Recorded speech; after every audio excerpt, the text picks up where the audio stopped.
Are there any goals that the team has for each quarter? The reason I'm asking is I was under the impression that in Zen, it could be considered as bad form to have expectations or cling to a certain outcome.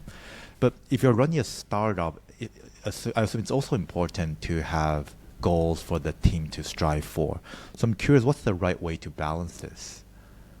Yeah, I can just speak briefly to that. What I've been told always by my teachers is it's fine to have hopes for results, but don't be attached to them. And you start to learn what it means, whether I'm attached or not attached to outcomes.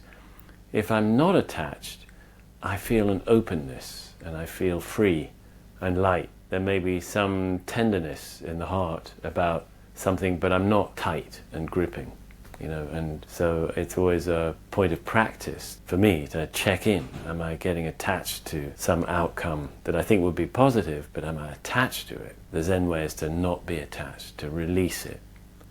Doesn't mean we don't try to make this world a happier place in whatever ways we believe in, but it just means we're not clinging or grasping or tightening around a specific result. We're open.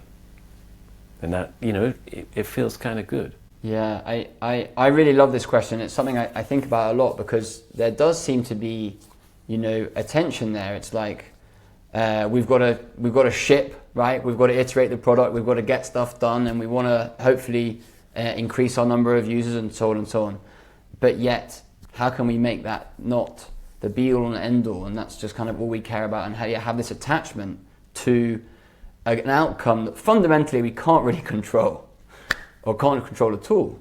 It's hard, actually, but something I'm really trying to think about myself is like, how do we find fulfillment in the process and feel pride in just the work itself, the interactions as a team, and feel good about the next release that we're going to ship, and keep one eye on what the metrics are, of course, but not base how we feel every day on what those are doing, but just that the work itself is enough, and that's where we find fulfillment.